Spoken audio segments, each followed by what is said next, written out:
Wapendwa watazamaji na wasikilizaji, huu ni muda mzuri tena wa kuungana nanyi katika somo hili ambalo linatuambia matengenezo ya afya katika injili ya malaika wa kwanza. Yaani ni kujali somo la afya katika ujumbe wa malaika wa kwanza. Pamoja na hayo basi, mpendwa mtazamaji, ningeliomba tupate ombi ili tuweze kuendelea na somo. Bwana akubariki. Tuombe. Baba mtakatifu naye tupenda, tunakushukuru, tunakuhimidi. Ulinzi wako umekuwa juu yetu, jina lako lisifiwe. Tunaonekana hapa kwa ajili ya neno lako. Tunaombea msikilizaji, mtazamaji, tunaombea na sisi wenyewe. Ungana nasi katika somo hili. Nguvu ya Roho Mtakatifu itushukie ili tuweze kufaidi kile kinachotustahili. Tunaomba na kuamini katika jina la Yesu Bwana na Mwokozi wetu. Amen.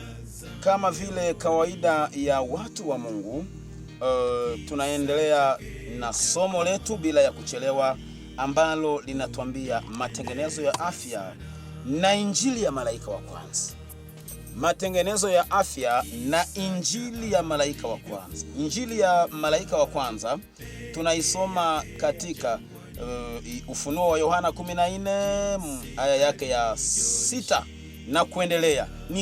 Ni kwamba kuna injili ya malaika wa kwanza, kuna injili ya malaika wa pili, kuna injili ya malaika yule wa tatu. Malaika wote hawa, hata kuna injili pia ya malaika yule mwingine ambayo inaonekana katika Ufunuo 18 aya ya kwanza kuendelea na fungu zingine.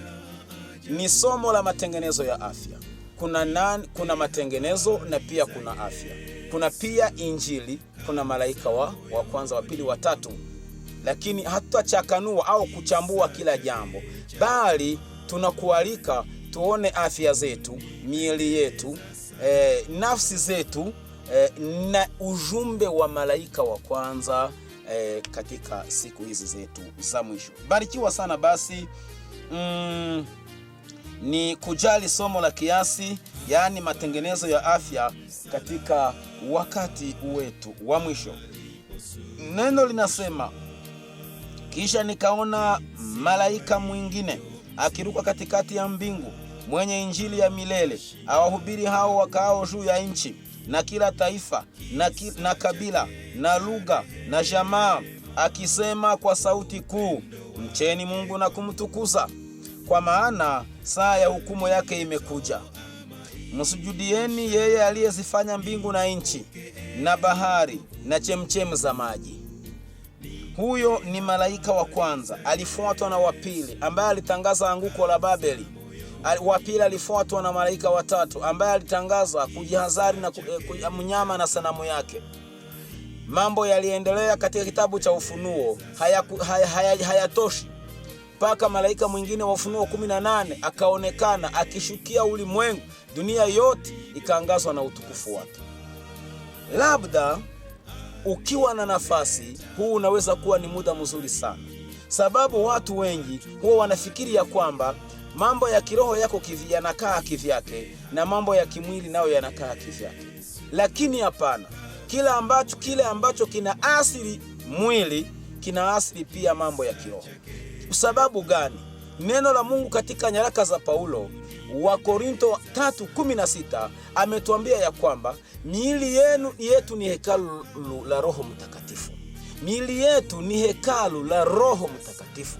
Roho Mtakatifu anaweza kukaa ndani yako ikiwa mwili wako unakumbuka ya kwamba ni hekalu la Mungu. Kama mwili wako ni hekalu la Mungu, hautafurahishwa na kuweka ndani yale mambo machafu, mambo najisi ya kukufanya ufarakane na Mungu. Kama vile mwanadamu hawezi kuishi mahali ambako naweza kusema kuna takataka, kuna uchafu, hapakai vizuri. Mungu naye hataki kukaa katika mwili ambao unagonjwa, una hitilafu and so on, na mengi. Mpendwa mtazamaji, na kualika ujue ya kwamba malaika nasema mcheni Mungu na kumtukuza. Kumcha Mungu ndani ya miili yetu, kumcha Mungu ndani ya viungo vyetu, lazima tumche Mungu. Isaya 38:19 anasema mwenye aliye hai ndiye atakaye kusifu kama mimi hivi leo ninavyokusifu. Na wewe mpendwa msikilizaji, na kualika nikikwambia ya kwamba ni muda wako sasa wa kutafuta ule wa afya yako iwe na uhai ulio bora, uweze kumhimidi Bwana Mungu, uweze na wewe kupata kibali machoni mwa Mungu. Barikiwa sana. Ukiendelea kusoma kitabu cha CD ama Shauri kwa Mulo na Chakula, ukurasa wake wa 8, watu wengi hawajua ya kwamba miili yao Mungu atawauliza, miili yao Mungu atawadai namna walivyo ielekeza, namna walivyo iendeleza, namna walivyo ichukua. Wanasema nini?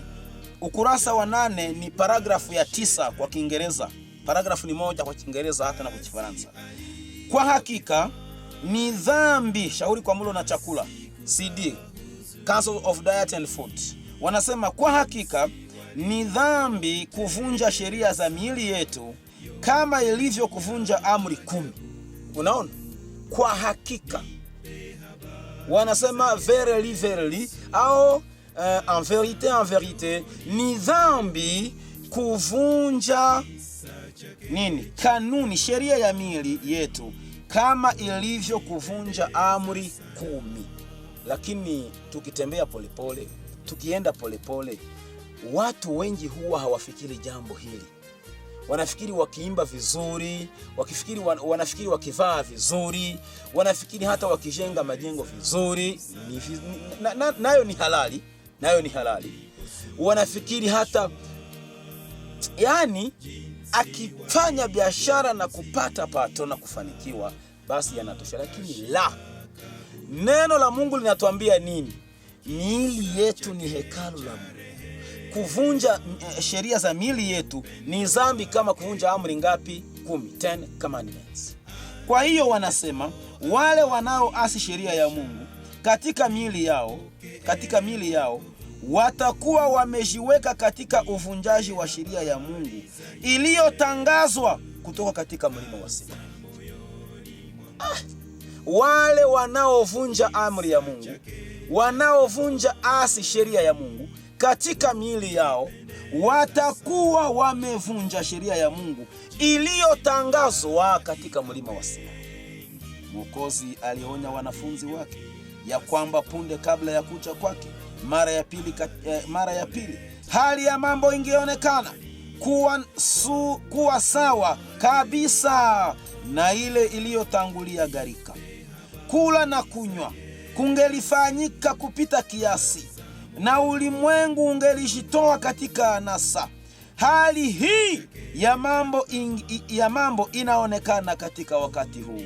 Kwa kiasi kikubwa ulimwengu umetoswa katika kuendekeza uchu, appetite, na kujiweka katika hali ya kufuata desturi za dunia hii kutatuweka katika utumwa wa mazoea yaliyopotoka. Yani dada White, nabii anaandika mambo haya kwamba ulimwengu wetu unaelekea pabaya, kwamba ulimwengu wetu unaelekea pasipostahili, kama vile dalili zilivyoonekana kwa watu wa kizazi cha wakati wa Nuhu zinaendelea kuonekana wakati wetu. Nimestaajabu kwamba wakazi wa dunia hawajaangamizwa kama watu wa Sodoma na Gomora. Naona sababu ya kutosha kwa hali iliyopo ya uharibifu na ya mauti katika ulimwengu. Tamaa zenye upofu huongoza fikra, na kila fikra za juu kwa wengi zimetolewa kafara kwa tamaa. Jameni, kuasi amri za sheria za miili ni kama vile kuasi amri 10 zile zilizotangazwa kwenye mlima wa Sinai. Ndio maana ninakualika msikilizaji, ili na wewe uwe makini. Injili ambayo tunakuletea ni kuhusu afya yako. Neno la Mungu pia linajali miili. Unajua, unaposoma kitabu cha Mathayo sura 4 fungu la 23 ukiendelea na 4, Yesu alipokuwa akizunguka katika Galilaya yote akihubiri habari njema katika masinagogi na kuponya watu magonjwa, vifafa, waliopooza na kadhalika. So wahubiri lazima waguse na afya za watu, na si ili wapewe mishahara, ili wapewe malipo kwa magonjwa au kwa mashauri wanayoyatoa, bali watu wawe wa Mungu, wawe na afya njema, waweze kumwabudu Mungu katika hekalu ambayo nayo pia imejipanga vizuri. Mbarikiwe sana. Ninapokuwa nikiendelea na somo ambalo linasema matengenezo ya afya katika Injili ya malaika wa kwanza, ni kwamba nikuelezee mambo tatu. Malaika wa kwanza, malaika yule wa pili na yule wa tatu. Malaika huyu wa kwanza, yeye ana ujumbe, ana injili. Fahamu haya. Malaika wa kwanza ana injili. Malaika wa pili ana tangazo. Malaika wa tatu ana onyo. Yes.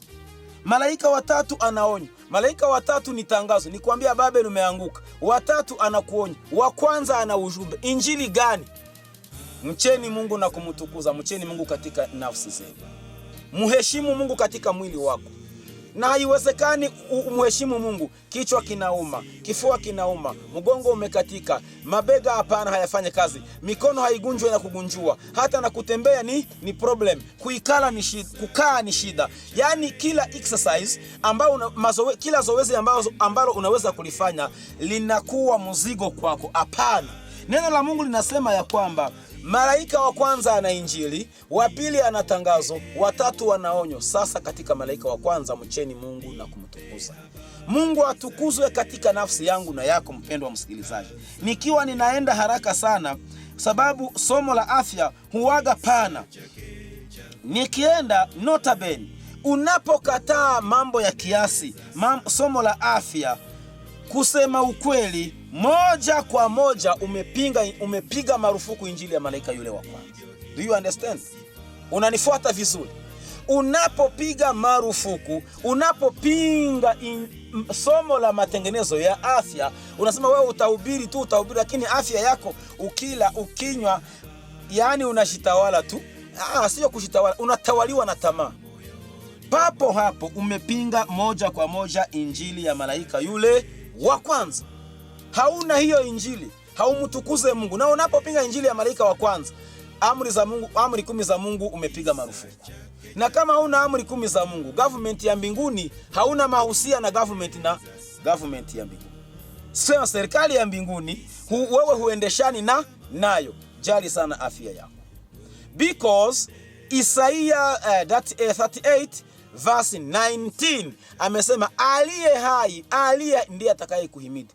Wewe kama afya yako ni mbovu, huwezi kumhimidi Mungu.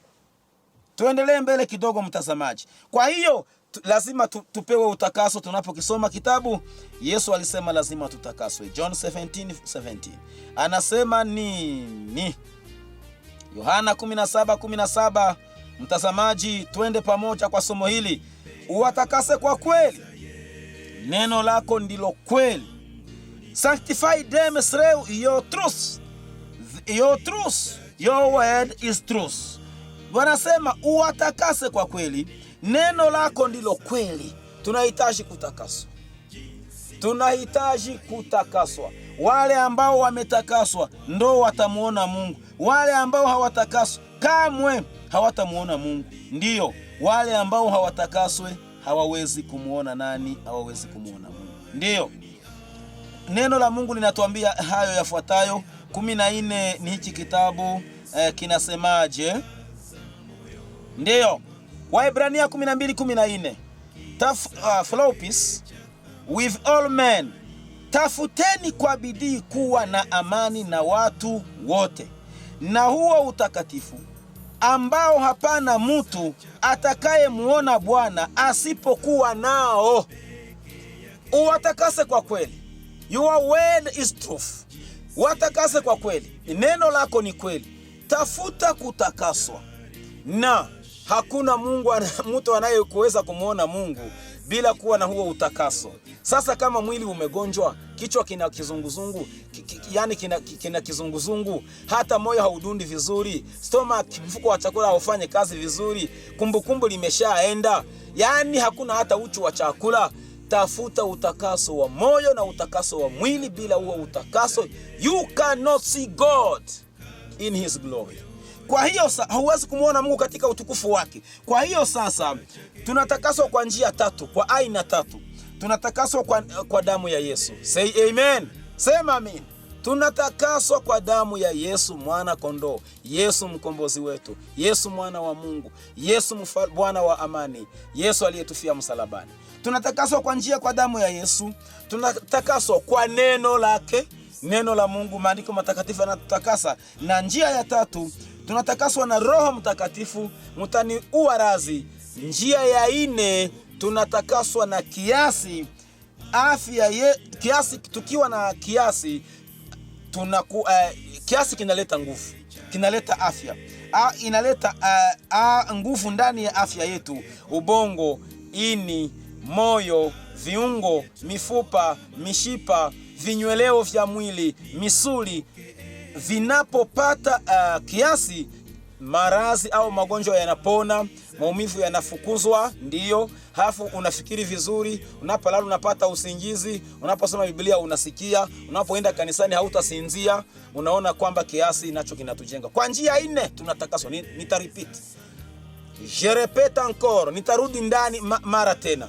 Tunatakaswa na damu ya Yesu, tunatakaswa na neno la Mungu, tunatakaswa na Roho Mtakatifu anatuwezesha. Roho Mtakatifu anatuelekeza, anatuwezesha. Ndiyo, kiasi nacho kinaleta himizo na kufukuza magonjwa na udhaifu ndani ya mwili. Halafu Roho Mtakatifu anapata stay, anapata makao ndani yetu. Bwana kubariki sana.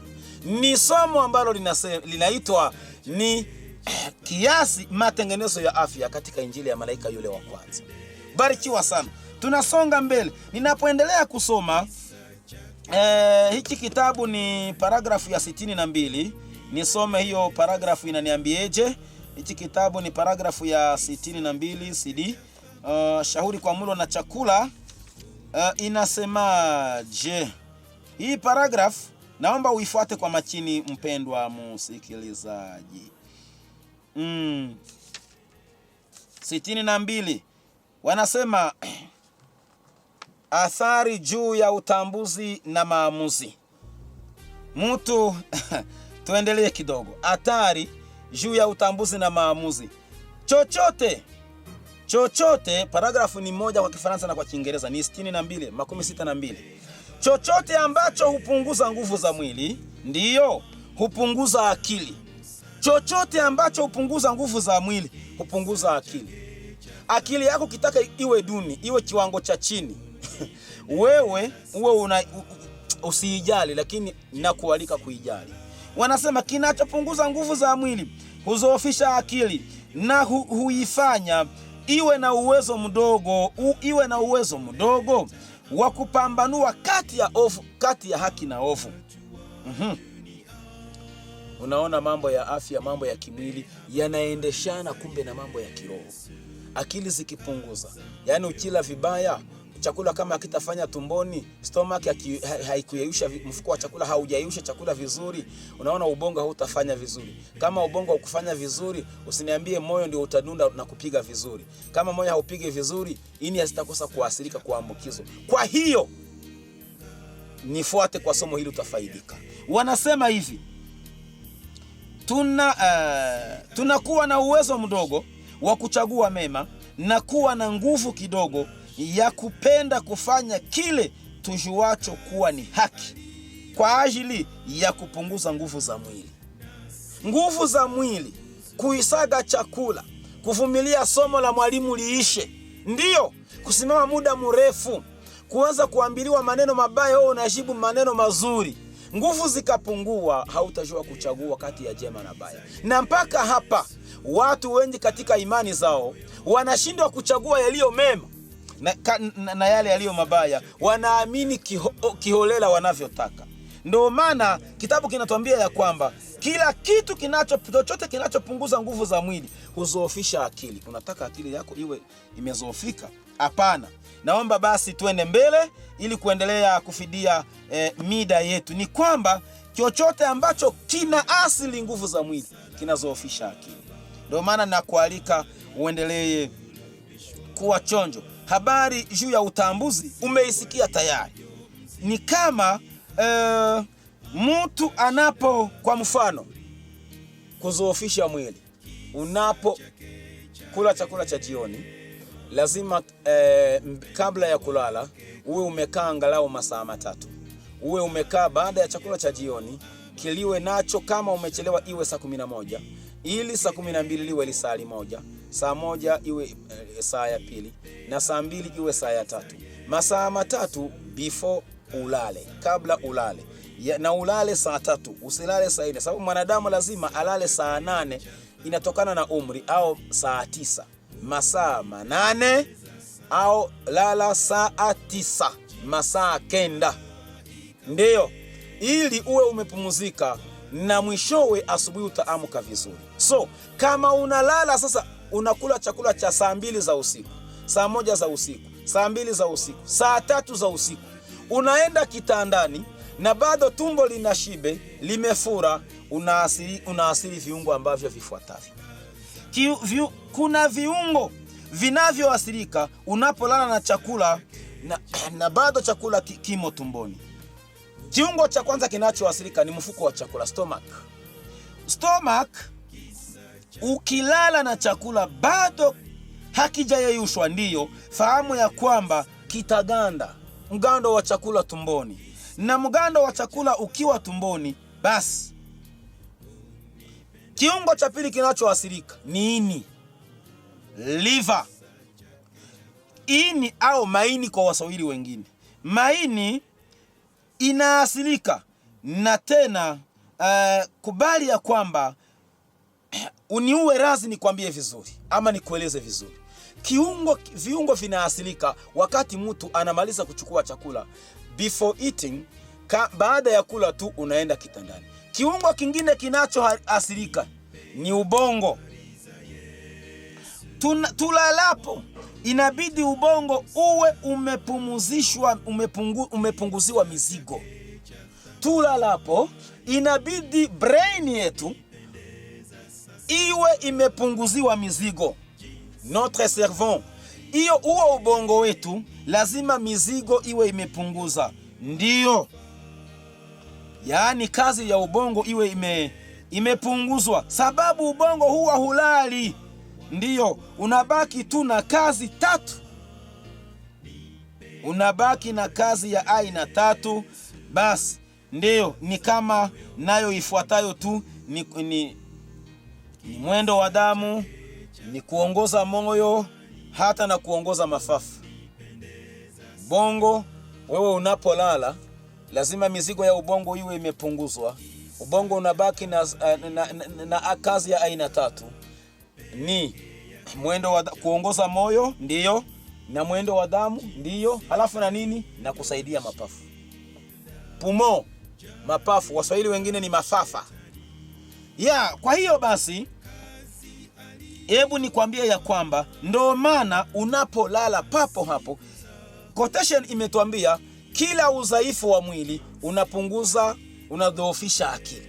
Sasa tunaweka for example tu, unapolala after eating chakula cha jioni, basi viungo vinaathirika, stomach inaathirika, chakula kinaganda ndani. Kiungo kingine kinaathirika ni ubongo. Kiungo kingine kinachoathirika mtu anapolala na chakula, nimewaambia na chakula bado kiko tumboni, ni ini. Ini au liver itaathirika. Bahati mbaya tu ukienda kitandani ulalie upande wa kulia, upande wa ambao ni wa kulia tu, kwenye ini iko, basi italeta ndoto nyingi, tena na maono ya uongo, yaani usalama kidogo ndani ya mwili, na kuamka bila kuwa hata na furaha yoyote, na maafa mengineyo.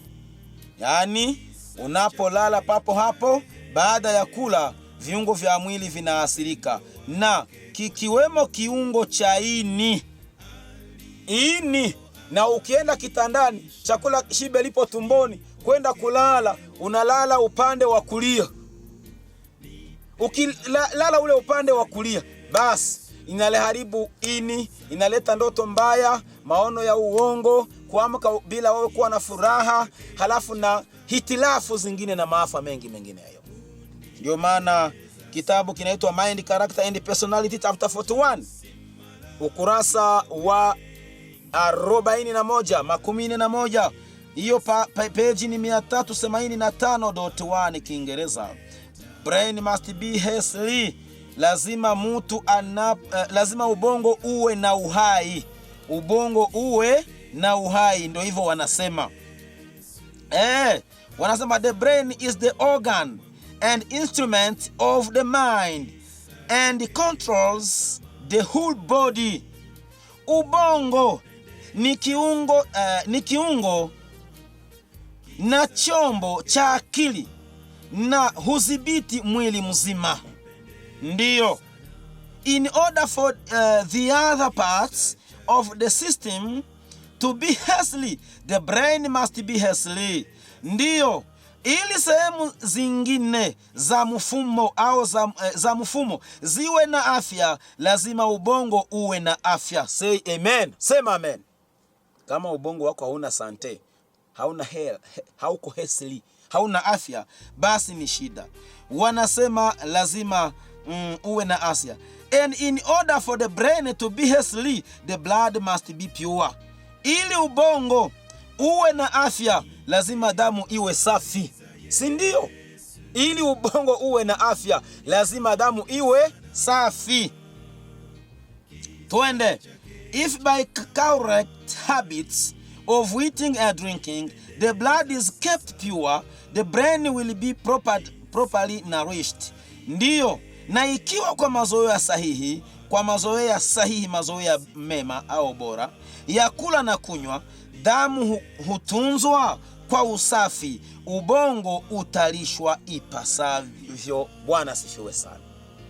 Ndio maana ubongo wetu lazima tujue ya kwamba tuutunze vizuri, tuongoze vizuri, tuelekeze vizuri. Kula ili ubongo uwe safi. Wanatuambia lazima damu iwe safi.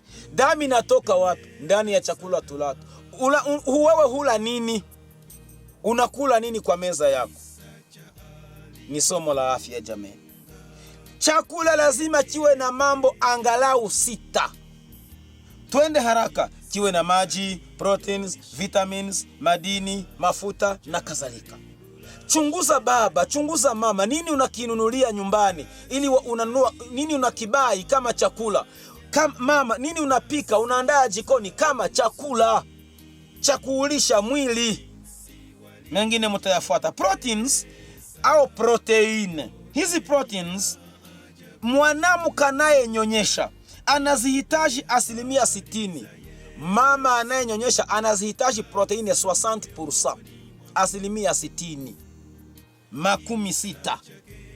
Mwanaume, wewe ambaye una mke na uko mume, wewe una mke, huenda una watoto, unahitaji proteins 50%. 50 au 50.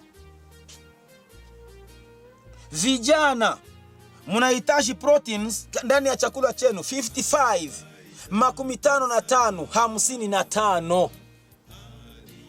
Ni matengenezo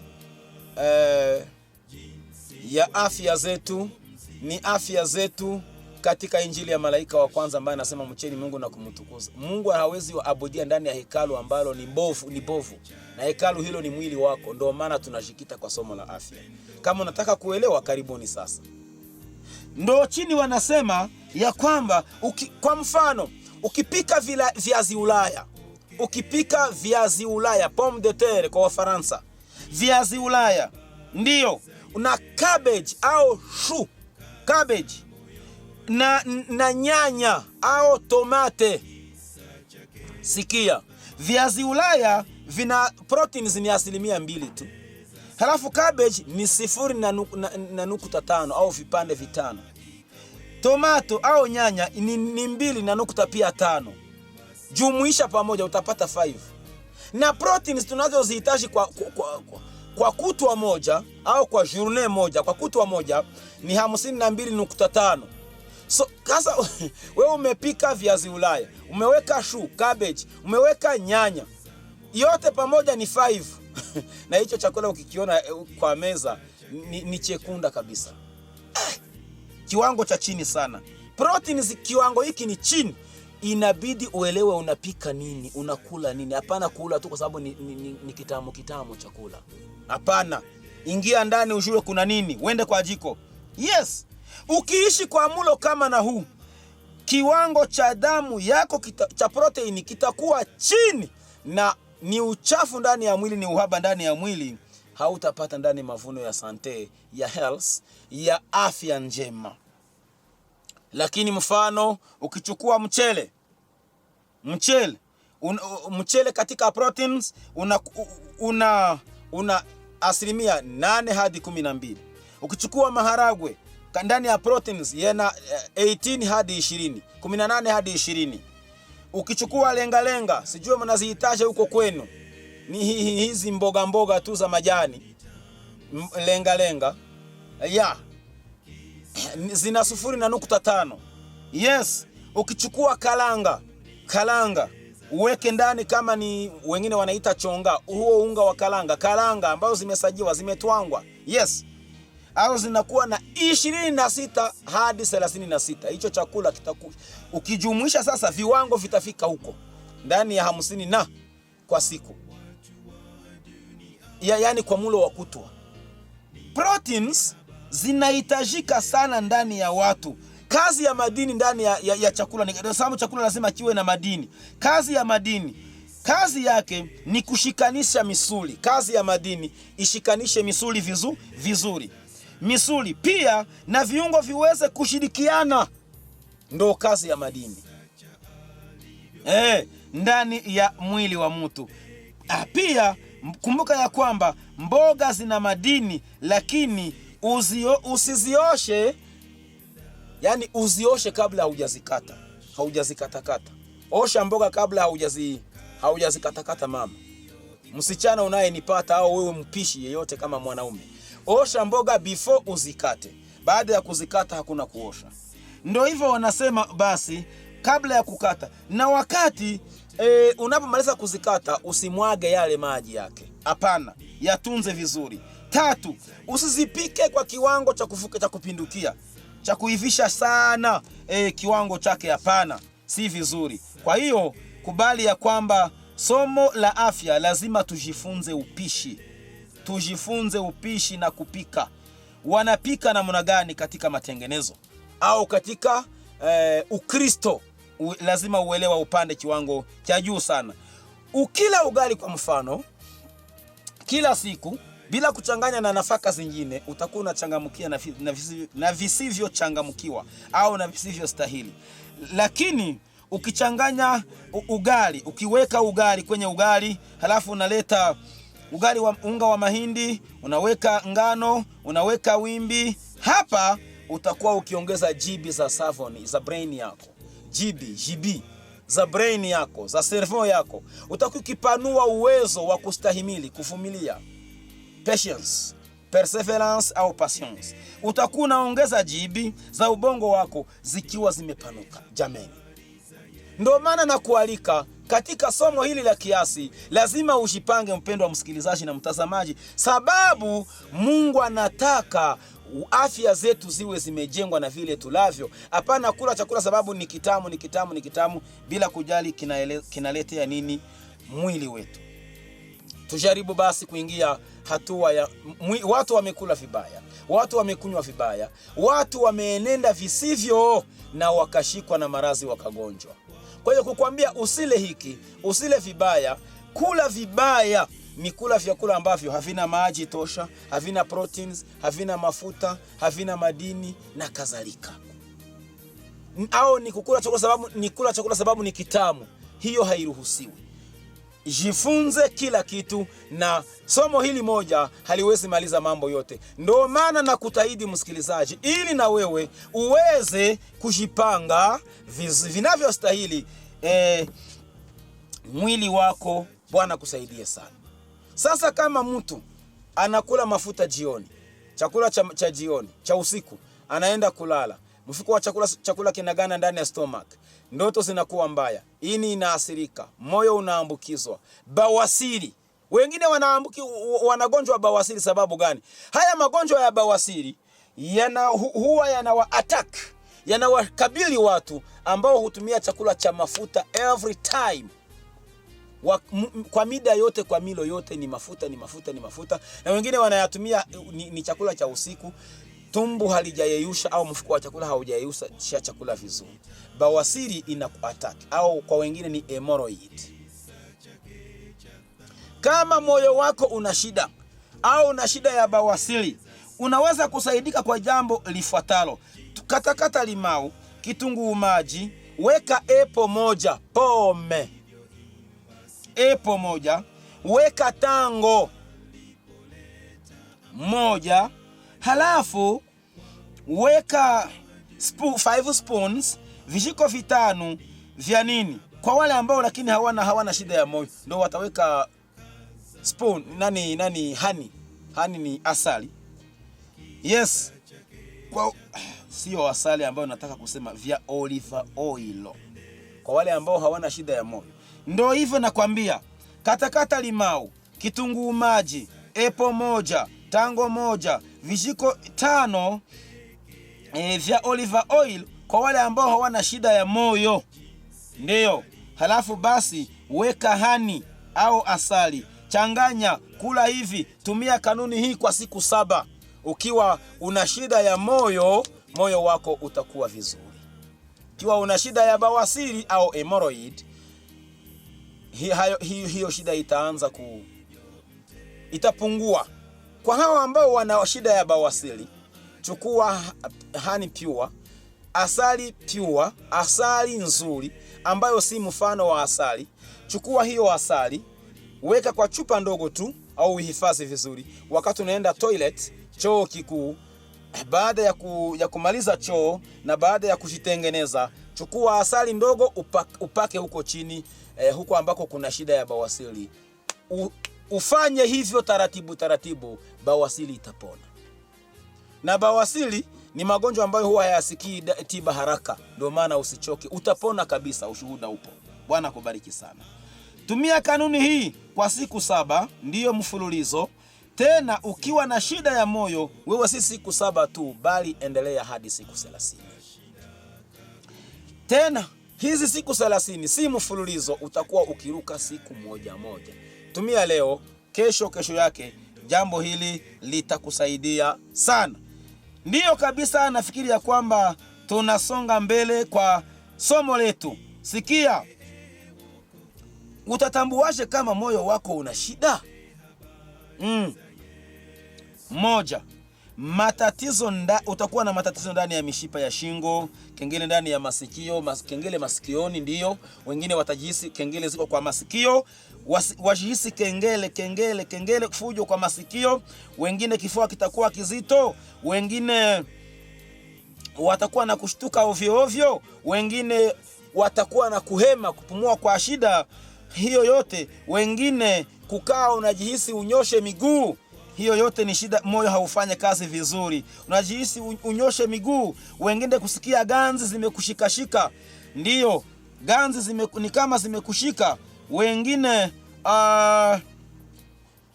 ni kuhisi vichomi kwenye vidole vya miguu na kadhalika. Ni mitumikio mibaya ya moyo. Moyo kama hautumike vizuri, dalili hizi zote zinaonekana. Dalili hizi zote zinadhihirika. Moyo wako kama hautumike, ninarudia, utakuwa na matatizo. Utahisi matatizo ndani ya shingo, utahisi matatizo ndani ya masikio, fujo au kengele, kifua kizito, wengine kushtuka ovyo ovyo, wengine watahema au kupumua kwa shida, wengine watajihisi wanapokaa waweze kunyosha miguu, wengine kushikwa na ganzi sehemu tofauti, wengine ni nini? Wengine watajihisi vichomi kwenye vidole vya miguu na mengineyo.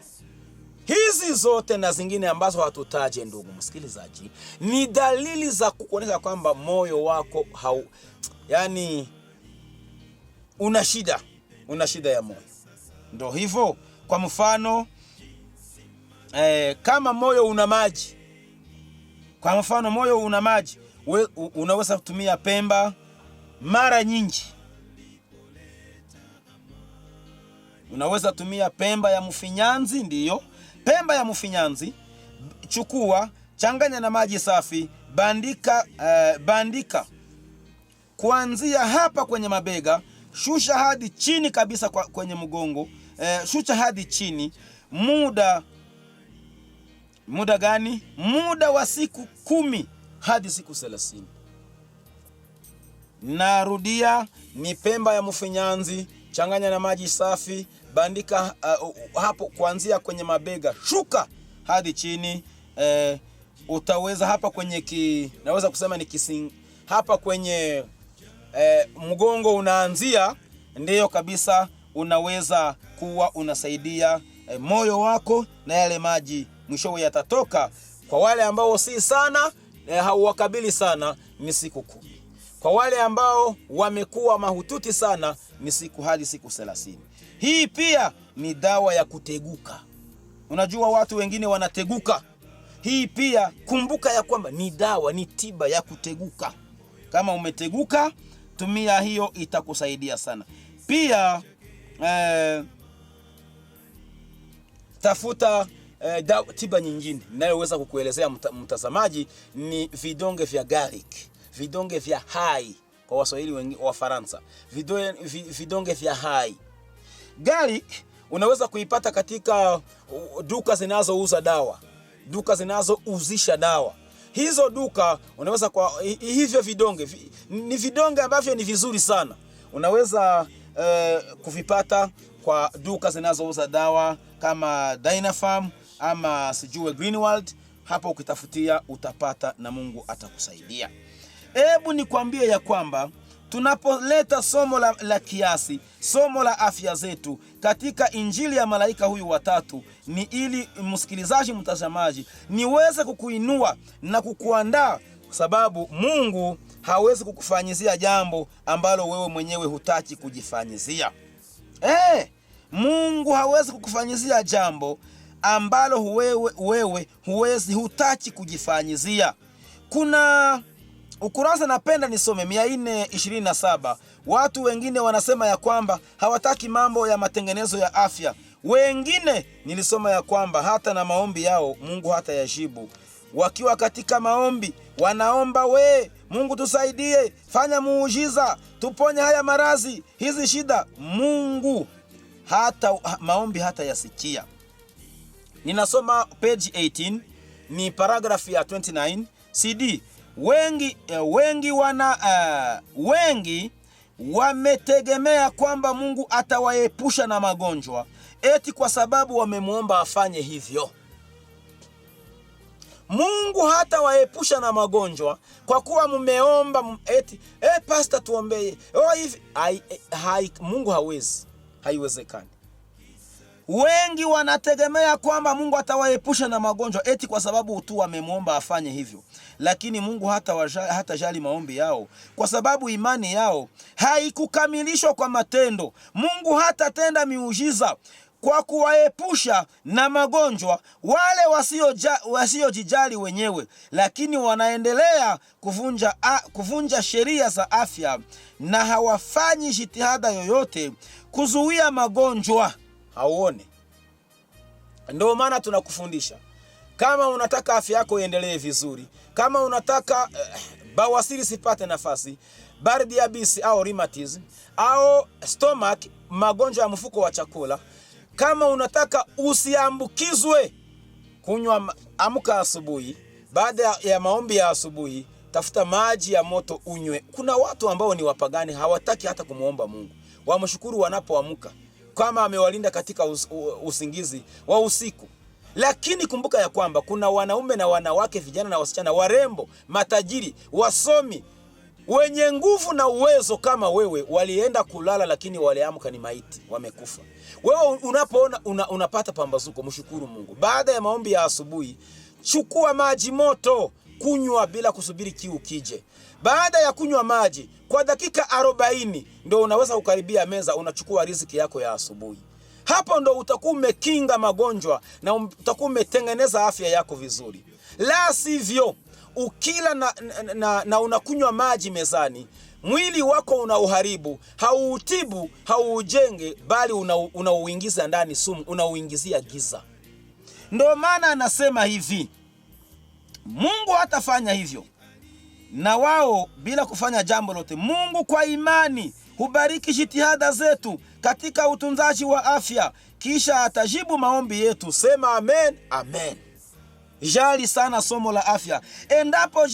Endapo jina lake litatukuzwa, Mungu atajibu maombi yetu. Lakini hebu wote waelewe kwa kuwa wana kazi ya kufanya. Mungu hatatenda namna yoyote ile ya kimiujiza kutunza afya za watu ambao hufuata njia ambayo kwa hakika huwafanya kuwa wagonjwa kwa kutokujali sheria za afya.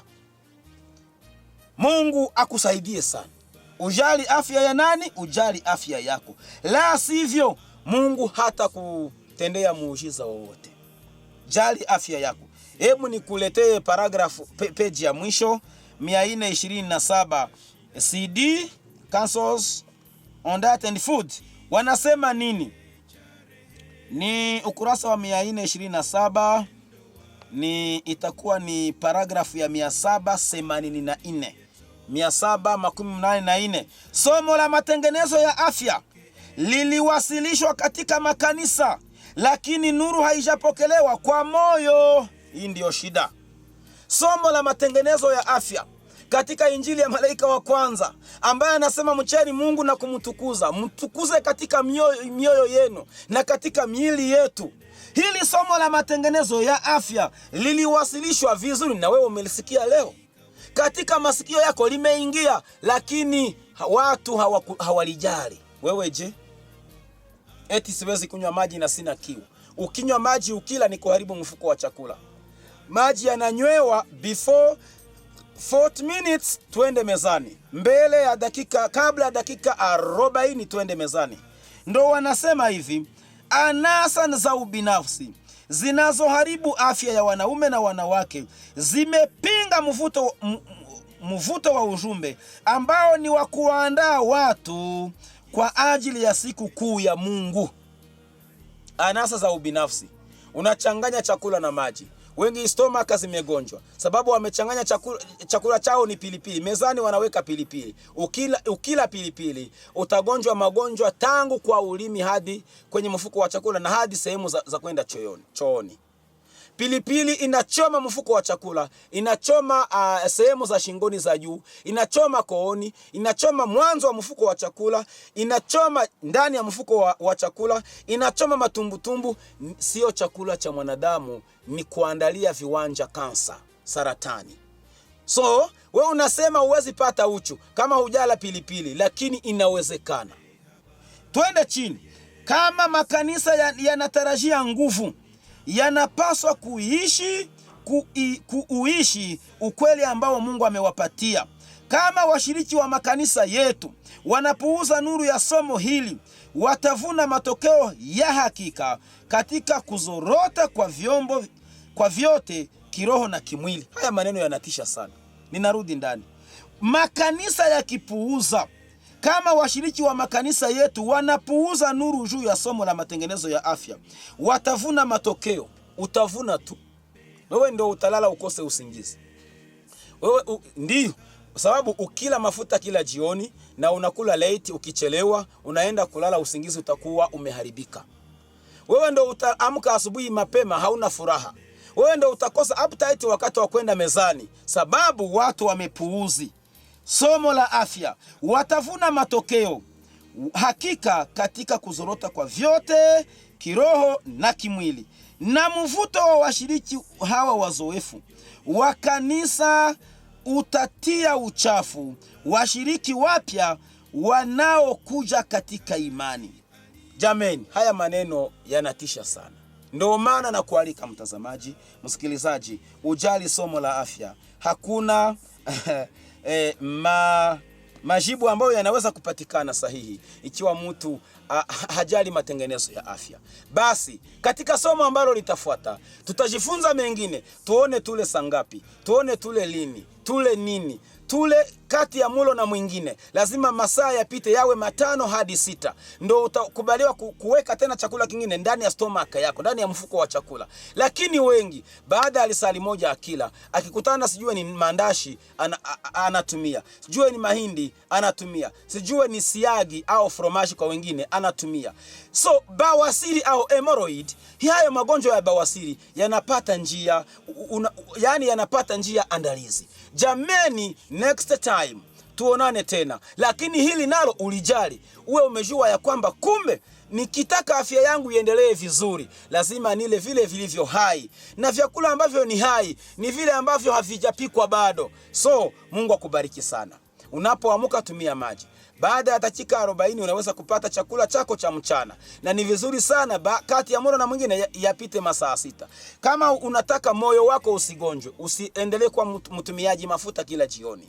Kama unataka moyo wako upate tiba nyingine, tumia saumu au hai kwa wengine mara 3 kwa wiki, na kama ni punja kubwa ni zile 2, kama ni ndogo tumia 4. Mungu akusaidie sana na Mungu akuwezeshe ujali matengenezo ya afya yako, sababu afya yako ni hekalu la Mungu na la Roho Mtakatifu. Na Mungu hawezi, kumbuka wakati wa wana wa Israeli alikuwa haendeshani nao wakiwa na uchafu katika kambi yao. Na wewe mwili wako kama unatakataka, haiwezekani Mungu aweze kuabudia ndani, Mungu aweze kuingia ndani. Mkaribishe Yesu Kristo, mkaribishe Roho Mtakatifu kwa kujali somo la matengenezo ya afya. Ni hili ni ombi na kuombea, na wewe ukiniombea katika jina la Yesu. Amen. Tuonane tena.